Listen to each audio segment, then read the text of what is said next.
Earth, the only life-sustaining planet in our solar system. Yet throughout its history, our world has been a planetary punching bag. Anything that crosses the orbit of Earth could one day slam into the Earth. At this very moment, violent celestial heavyweights roam the universe and threaten to deal the Earth a knockout blow. The power would be like setting off the whole world's armament at one time.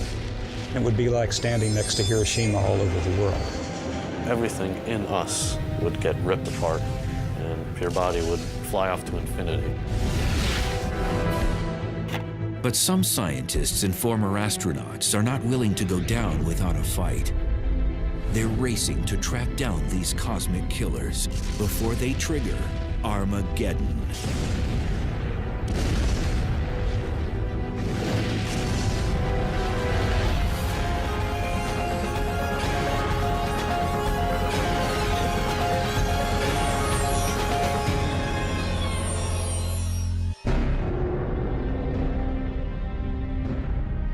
Earth shimmers like a sapphire jewel in our solar system. We go about our days unaware that in the far reaches of space, trouble could be headed our way.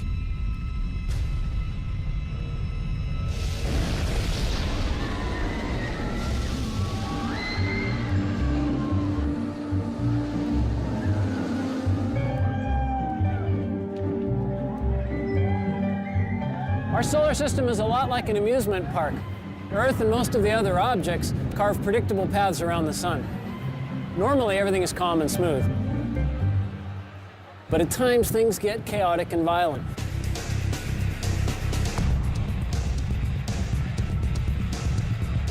Earth can be slammed by space rocks, zapped by deadly space weather, jolted, jostled, and threatened by the object's energy and forces of the cosmos.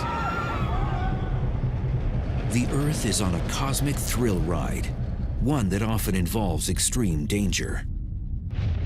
When you're moving fast and on a predetermined path, you hope nothing crosses it because there's nothing you can do. Nicaraguan border goes right down along. Former astronaut Rusty Schweickart knows firsthand how dangerous celestial objects can be. In 1969, he piloted the lunar module during the Apollo 9 mission. Now, Schweickart is ready for more than a cruise through the cosmos. He's sounding alarms about the dangers of one particular asteroid named Apophis, which got too close for comfort in 2004. It immediately got everybody's attention because the probability of impact was quite high. In fact, it was higher than any impact probability that we had ever seen up until that time. And Schweickart has a terrifying real-life example of just how damaging an impact from an asteroid even smaller than Apophis could be.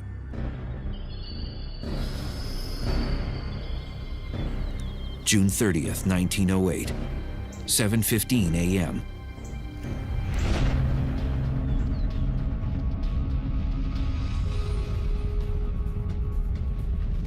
An object half the size of a football field plunged down from space at around 34,000 miles per hour and produced a stream of fiery gas behind it.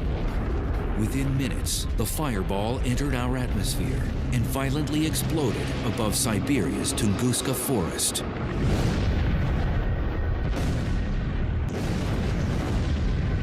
It became the largest explosion on Earth in modern human history. The blast sparked heat waves, which torched 80 million trees in an area over half the size of Rhode Island. Fortunately, no one died as a direct result of the explosion because it was in a thinly populated area. If that asteroid hit just a few hours later, it would not have hit Siberia, it would have hit over Europe. And if that had exploded midair over any of the major cities of Europe, 1 million people would have died like that. For the last 100 years, the Tunguska explosion has been shrouded in controversy. Today, many scientists agree an asteroid caused the blast. Incredibly, it never even impacted the ground. Rather, it exploded 5 miles above Siberia's frozen ground. A small stony asteroid can't survive the plunge through Earth's atmosphere. When it smacks into the lower atmosphere, doing about 50,000 miles an hour, it's like an egg smashing onto concrete.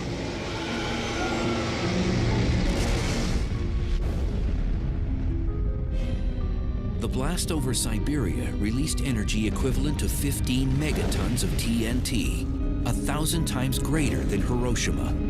If this were to happen over a large city, it would annihilate it.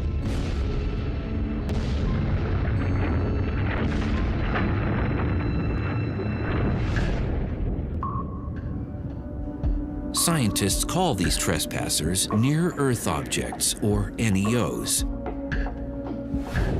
They're asteroids and comets, which are leftovers from the formation of the planets. Comets move in the Oort cloud and the Kuiper belt, which is beyond the planet Neptune. Asteroids travel in a band between Jupiter and Mars, but their orbital trip isn't always routine. Most of the asteroids orbit in a neat belt between Mars and Jupiter, and we don't worry much about those. But when one gets away and all that mass and energy is headed towards Earth, that's when the astronomers start to worry.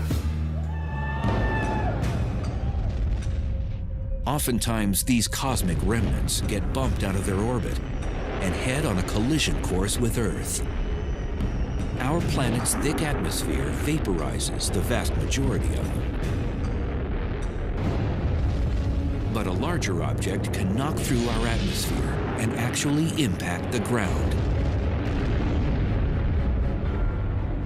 If you want to turn to the cosmos and look at the forces that would have us dead, asteroids striking are real and they're bad.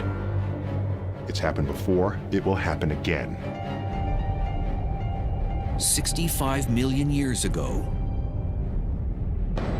an asteroid the size of a small city plummeted down from the sky. It exploded in the Yucatan Peninsula near the present-day Mexican village of Chicxulub with the force of 100 million megatons of TNT.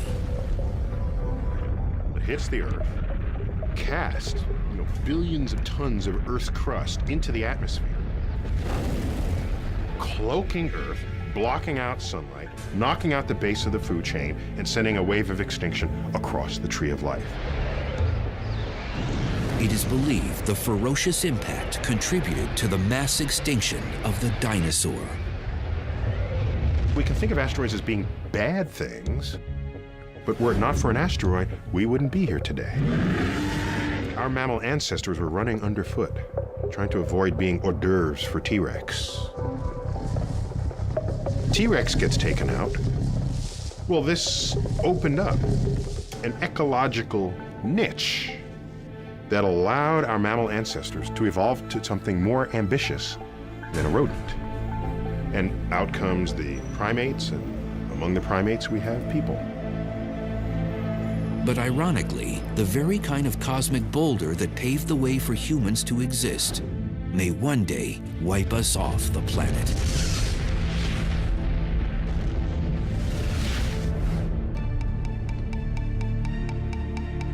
In 1998, Congress urged NASA to detect all the near-Earth objects over a half-mile in diameter or more. And what they found was unsettling. Over 850 NEOs in our vicinity. These asteroids are our closest and most dangerous neighbors in the solar system.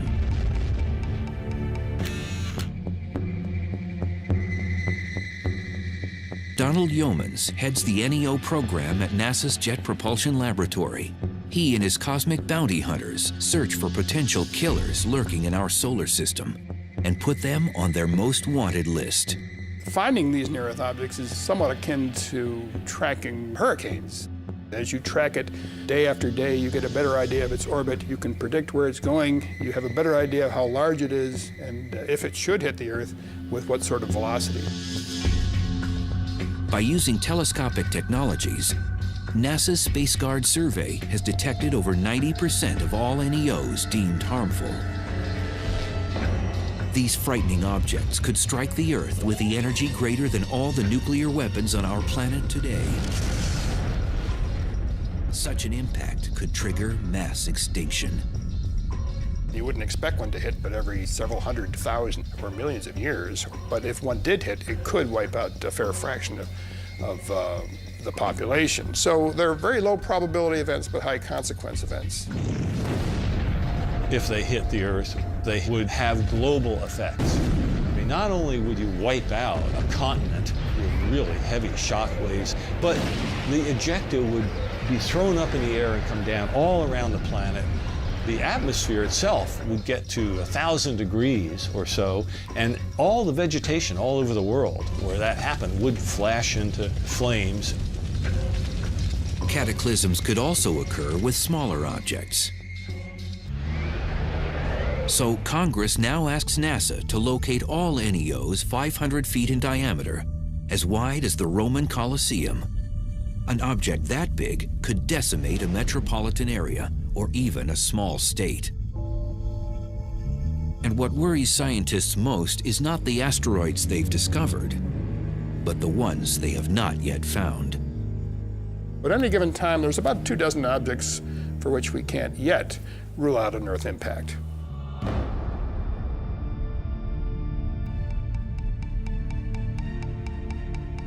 Former astronaut Schweikert has taken the threat of NEOs one step further. He's appeared before Congress to request a special government agency be responsible for protecting the public from space rocks. Today, we have the technology to stop near-Earth objects from impacting the Earth for the rest of history.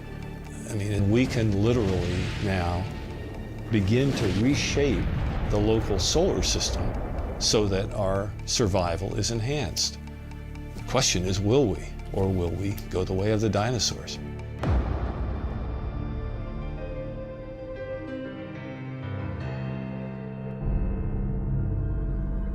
But Schweikert isn't waiting for NASA or Congress to solve the problem. He has his own plans to save the planet from the next asteroid impact.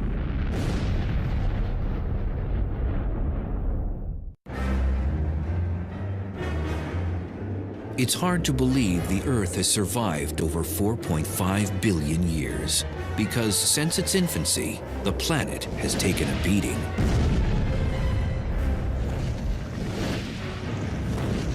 Like a boxer, our world is under constant assault from asteroids that enter our orbit each year. But in the future, Earth could be knocked out. Former Apollo 9 astronaut Rusty Schweikert refuses to be bullied by asteroids.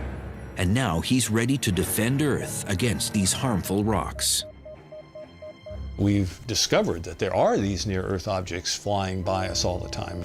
And we've gotten more and more capability to modify our environment to enhance our survival. Schweikert is particularly concerned about an asteroid named 2004 MN4, better known as Apophis.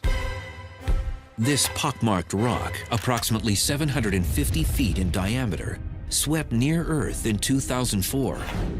Now it's scheduled to pass dangerously close to our planet again on Friday the 13th in April 2029.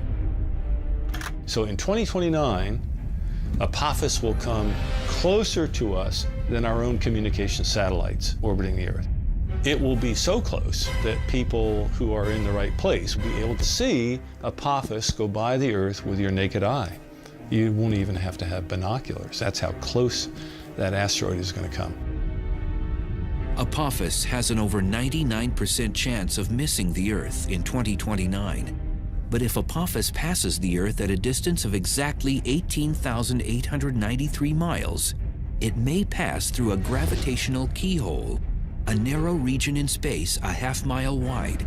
If this happens, the Earth's gravity could upset Apophis and change its trajectory. It could cause it to return and hit Earth 7 years later, on April 13th, 2036. The gravitational effect of the Earth will cause it to bend, cause the Apophis orbit to enlarge to precisely the size which 7 years later it will come around and hit the Earth.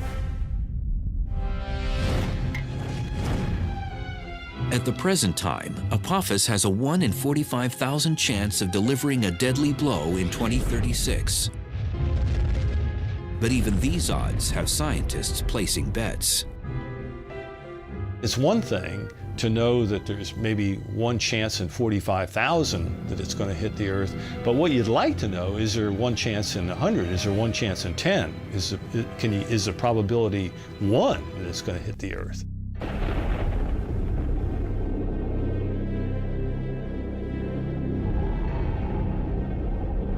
Schweikert believes we must regard Apophis as we would any natural disaster. He's even mapped out where Apophis might strike. You have the date of the impact, the time of the impact, the orbital inclination, and you can make a map. And what that map shows is what I have called a path of risk that goes all the way across the planet. And I look at this and I see a high probability of impact and I say, whoa, where might it hit?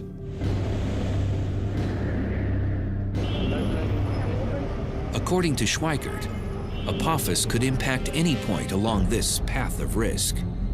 It begins in western Siberia, cuts across and down the Pacific Ocean near California. Then it traverses Central America and finishes in Western Africa.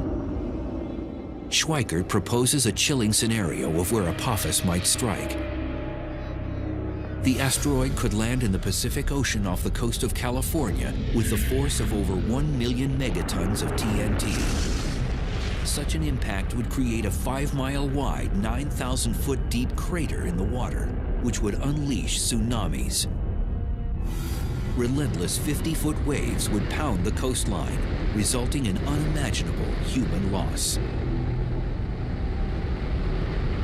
An asteroid that's 1,000 feet in diameter, having it hit in the ocean is not a good deal. Hundreds of billions of dollars of damage from something like that. Scientists are presently working on technologies to preempt such a cosmic strike. One idea involves blowing up an asteroid. But some feel this could compound the problem, sending several chunks of the asteroid in our direction instead of just one. Consequently, Schweikert's new mission is to change the orbit of asteroids that could impact Earth. What you want to do is basically change the asteroid's orbit very, very slightly. You change its velocity by a 10,000th of a mile per hour so that it will miss the Earth instead of hitting it.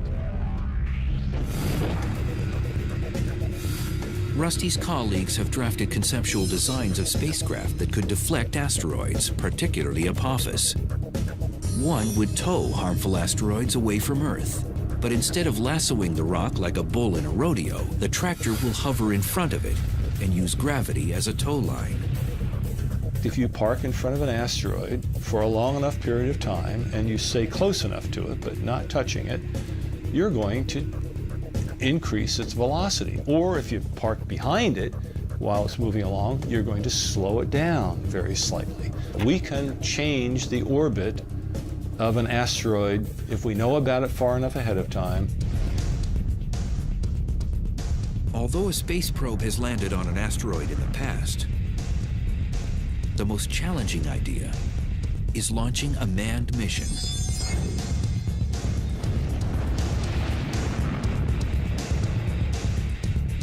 Once landing on the rock, astronauts could mount a radio transponder to track its whereabouts.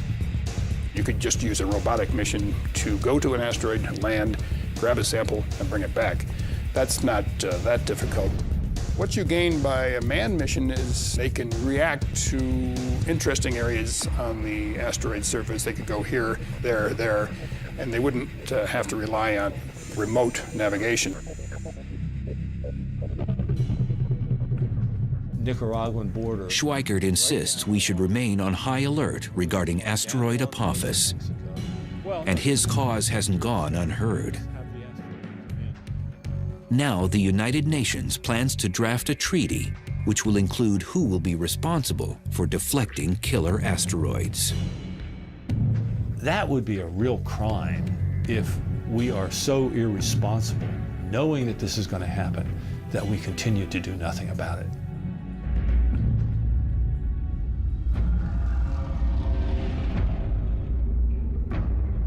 But asteroids and comets are not the only deep space threats. Earth has had its ups, and Earth has had its downs. We never know what's going to be around the next corner, and a lot of it is bad. In far-off galaxies, galactic invaders are at work, itching to end life on the planet as we know it. 3 times daily, a strange flash pulsates across our sky. It's hundreds of times more powerful than the world's total nuclear armament, but it's not man-made. And if one happens close enough to Earth, it could end life on our planet.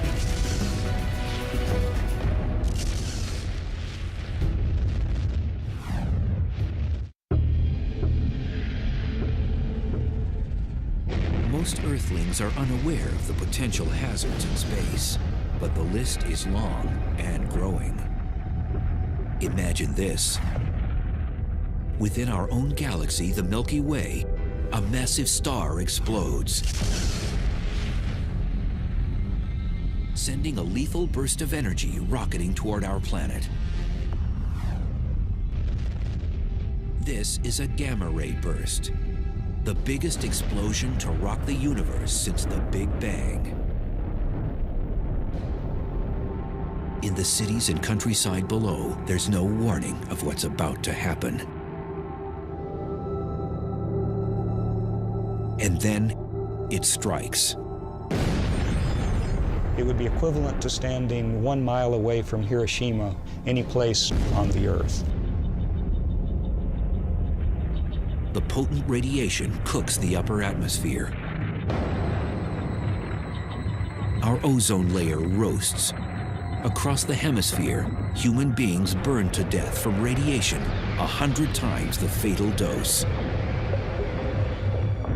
The disappearing ozone layer causes increased temperatures around the world, triggering cyclones, tsunamis, and hurricanes. Most life on the surfaces of land and water incinerates. This may seem like science fiction, but it could happen if a gamma-ray burst hit Earth from 100 light years away. Gamma-ray bursts are the brightest explosions in the universe. Because they're so far away and yet still so brilliant, they must involve an enormous amount of power. As much energy as the sun will emit in its entire 10 billion year lifetime.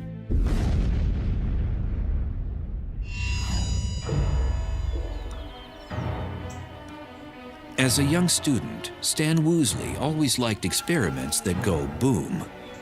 Now, the work of this astrophysicist is more than child's play. He's one of the galactic detectives trying to uncover the mysteries behind gamma-ray bursts. We know there are many planets and many stars throughout the cosmos, so there may have been countless civilizations that were destroyed by gamma-ray bursts. These peculiar beams of radiation were first spotted in the 1960s. At first, most astronomers believed these gamma-ray bursts must exist in our own galaxy, the Milky Way, because they're so bright. There were reasons for that. One was that if they were outside the galaxy, the energy was almost unbelievable.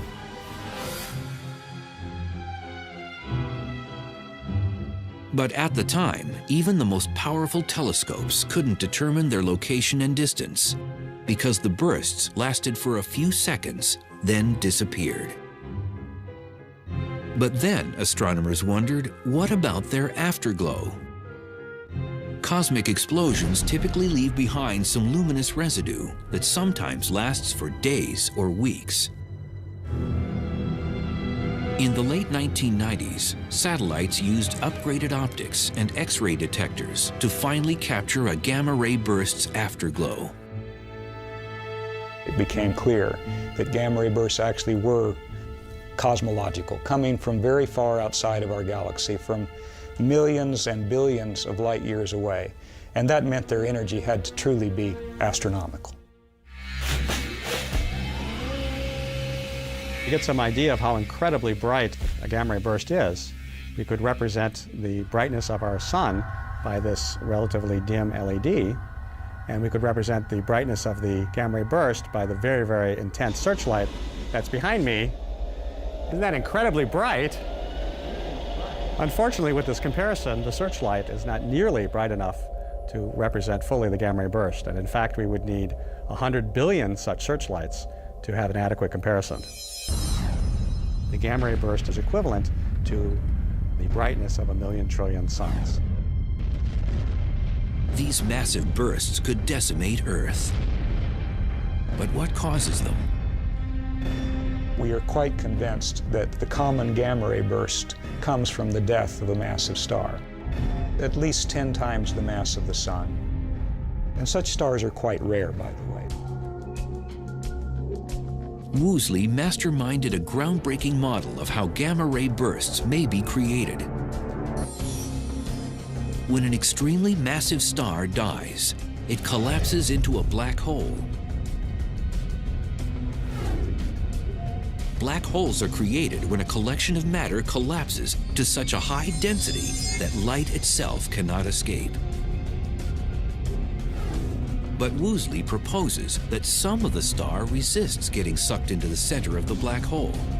As a result, a high-speed spinning disk of matter forms around it. Within seconds, jets of plasma shoot out from its rotational poles. These beams of energy unleash dangerous gamma rays into space. If you can imagine just trying to squeeze a fruit or some kind of sphere of some object into a very small space, things are going to squirt out. And in this case, the squeezing is done very rapidly, and you're talking about a huge amount of mass. At the same time the gamma ray bursts are ejected, the collapsing star explodes or goes supernova to the extreme. One of the reasons gamma ray bursts are so incredibly bright is that they take an enormous amount of power and then they focus that power into a very small portion of the sky. For every 300 gamma ray bursts that go off, only one is pointed in our direction, and so we only see one of those 300. Even if a gamma ray burst were to occur not 100 but 1,000 light years away, the Earth could still face apocalyptic destruction. If a gamma ray burst happened within 1,000 light years of the Earth, then it would be approximately 500 times brighter than the Sun and emitting gamma rays. The energy delivered to the Earth's upper atmosphere would be like 100,000 megatons of nuclear explosions. The ozone would be depleted. We'd have acid rain, but we'd also have flash burns, incineration of vegetation, perhaps something resembling nuclear winter. So there could be a global extinction of many species. Now, the far side of the Earth would be a special place to be, because gamma rays don't go through the Earth, and if you were on the other side, you wouldn't get flash burned. But the effects of depleting the ozone and changing the composition of the atmosphere would eventually come to the other side, and there the effects are unknown. Statistically, this ghastly scenario has a 1% chance of happening once in the Earth's entire lifetime. But even these odds aren't reassuring if you're living on the planet at that very moment. If you're caught in the beam, that's a bad day for you. If one of these happens in your galaxy and that beam is coming your way, go hide in a cave, because this is very high energy radiation. It's the kind of energy that will decompose your molecules, and you just don't want to be around when that's happening. There currently are no defense measures to shield us from gamma ray bursts if they happen close to Earth. They travel at the speed of light, 186,000 miles per second. By the time we detect them, they will have already struck our planet. Gamma ray bursts could pose a hazard to the Earth or to anything living that came within their bore site. But as we've seen, they're very infrequent. And there are other things in the heavens and on the Earth that are much more dangerous. Cataclysms routinely erupt in some corner of the universe. And one day, something will snuff out Earth.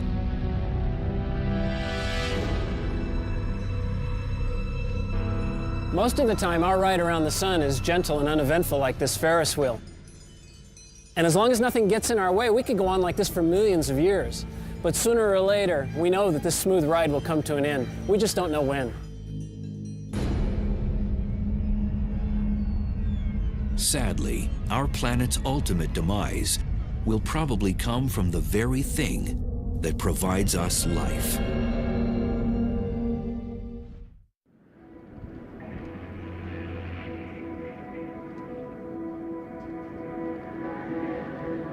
Earth maintains a cozy lifestyle, being third rock from the sun. For over 4 billion years, the sun has been an ally, warming and feeding our planet. But in time, our solar heater will become our enemy. The sun and the Earth have a unique relationship to each other. The Earth has a particular temperature, it's a particular size, it has life on it, and oceans, and those things depend on the sun. The sun is at the root of the existence of life on the Earth, and the sun will be at the root of its demise as well. Earth's relationship with the sun will become dysfunctional when our solar mother really turns up the heat. The sun gets hotter because it's burning hydrogen into helium. 4 hydrogen atoms become 1 helium atom. That means there are fewer particles bouncing around inside the sun. And that process basically means that the sun has to get hotter and brighter to hold itself up. As the sun's core gets hotter, its outer parts will swell in size and turn red. If you have a bonfire, you have all this wood there, you build it up, and at some point enough logs get burnt and the thing collapses and you get this huge burst of sparks and it gets much brighter. In a sense, it's like that because the sun is right now burning hydrogen into helium, and the helium is the ash of that, if you like. And then as the sun collapses enough, the ash relights and the helium burns into carbon. And that's when things get really hot. At this point, the sun will expand into a red giant and incinerate most complex life on Earth. When the sun becomes a red giant, it will grow to 30 times its size. So the surface of the sun will actually be out beyond the orbit of Mercury. The luminosity of the sun will go up by like 1,000 times. And that's going to make the Earth so hot that the outer crust, the rocks, the solid part of the Earth, will melt. The whole planet would be a glowing ball of lava. The sun will fry the inner planets, and even though the sun will become red and cooler, the Earth will be much hotter. Just leave the Earth a burnt cinder, like a charcoal briquette. So that would be bad for life on Earth. And the Earth's hellish fate isn't over. As a red giant, the sun will fluctuate in size before collapsing into a white dwarf. The sun that was huge suddenly becomes the sun that's very small and extremely dense. It's only about the size of the Earth, sitting down there at the center of our solar system, very much fainter than it used to be, and then everything cools off. And then that object is no longer generating energy either, so it begins to cool as well. So the final fate of the solar system will be to cool off and freeze. Humans will probably have relocated to another planet or become extinct before the sun turns Earth into a snowball. However, the sun may dry up our world much sooner. If the sun doesn't get us at the time of the red giant phase, it may well get us earlier by just becoming bright enough to cause the oceans to evaporate. Water is an essential component for all life. And so if the Earth actually loses all its water, then that's another reason why life might disappear from the Earth, and it would again be the sun's fault. There may be ways for Earth to win a stay of execution. As the sun is swelling, it also begins to lose mass much more rapidly than it's losing it now. And of course, if it's getting less massive, it has less of a hold on the Earth will move further out into a larger orbit. And so it's kind of a race between the growing sun and the growing heat from the sun and the Earth actually moving, a little bit away from that fire that's getting too hot.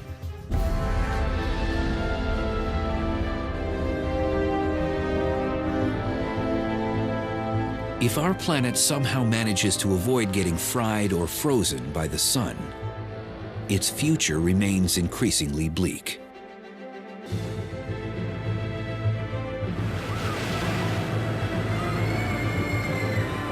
This place is full of adventure. Rides that put your stomach up into your throat, things that collide, scary stuff. It's a lot like riding around the sun on planet Earth. But when Earth gets smacked or when things start to come apart, the ride could really be over.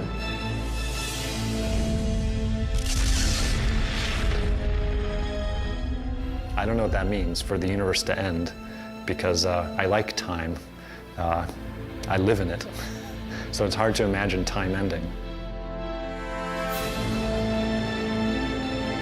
Today, scientists contemplate our inevitable fate. In the distant future, the Earth and the entire universe may face the ultimate cosmic monster.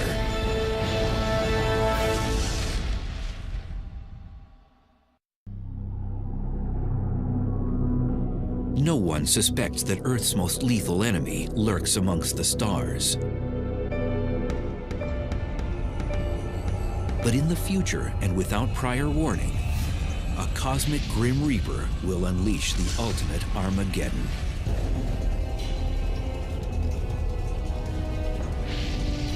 The dark villain will stretch apart the universe.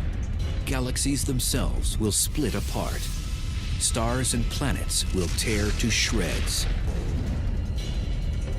The ultimate apocalyptic event is being called the Big Rip. And when it begins, it won't stop until every atom and nuclei in the universe are mincemeat.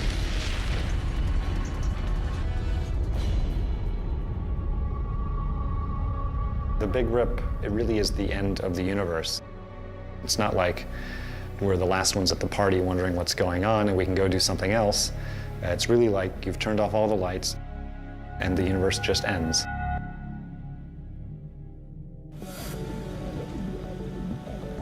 Innovative physicists Robert Caldwell and Mark Kamienowski proposed the notion of the Big Rip, a grim hypothesis about the final fate of the universe. We used to think that the universe, which is currently expanding, could reach a point of maximum expansion. The Big Rip is the idea that the expansion will not only continue and accelerate, but rip everything apart as it does so. Caldwell and Kamienowski calculated that the universe is expanding at an alarming and increasing pace, and that something is sucking everything outward like a vacuum. Acting like a galactic vice squad, these young scientists hunt for the cosmic killer. They believe a mysterious phenomenon called dark energy may be the culprit. Figuring out what dark energy is probably the #1 goal of cosmologists today. Dark energy is dark, so you can't see it. We can feel what it is. We feel it through its effects on the gravitational behavior of the universe. There could be some dark energy in this room, under the chair. It's only when you look at its properties on really big cosmological length scales, billions of light years across, that you start to see the cumulative effects of the dark energy. It causes things to be pushed farther away from each other and contributes to the expansion of the universe in a quickening pace. Edwin Hubble, whom the Hubble telescope is named after, first discovered the universe is expanding back in the 1920s. But it wasn't until 1998 when a crack team of scientists measured that this expansion is moving like a runaway train. A nice analogy is to imagine that the universe, our three-dimensional space, is like the surface of a rubber balloon that I'm blowing up. Okay, I'm going to blow up the balloon as a demonstration of the effects of the expansion of the universe. As the balloon gets bigger, that's a depiction of the expansion of galaxies. There's a galaxy. Another one. Where's our galaxy? Okay. We live there. Okay, that's our home. As the universe expands, every other galaxy gets farther away from us.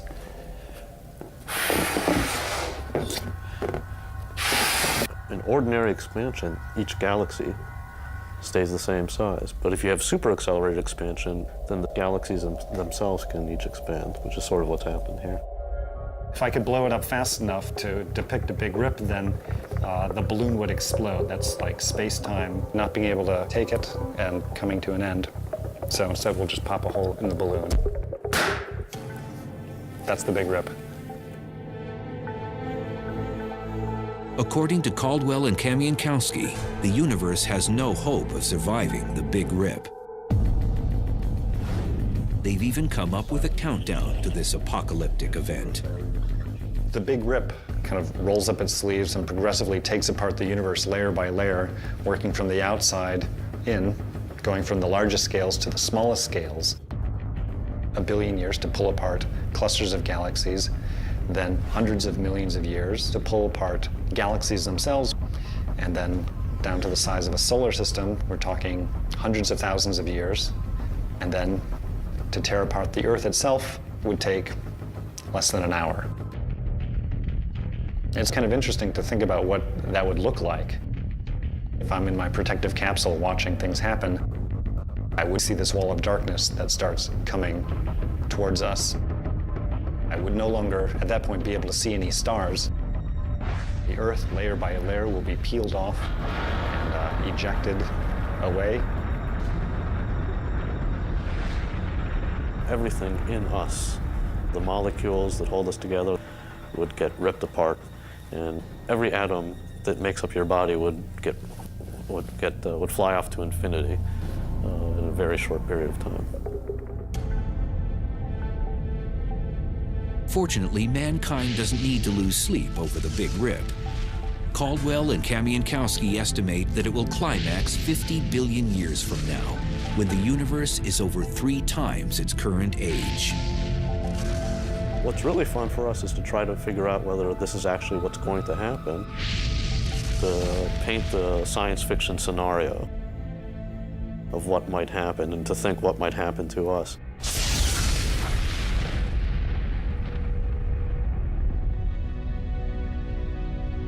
Deep space threats are real. Some could harm us tomorrow, others in the far future. But one thing's certain, something will terminate Earth and probably the entire universe once and for all. It's only a matter of time. It's useful to sometimes think about how fragile our life is here on Earth, that maybe we aren't going to be here for eternity. Maybe there's a hope, but the way it looks, the universe just ends, and that's it.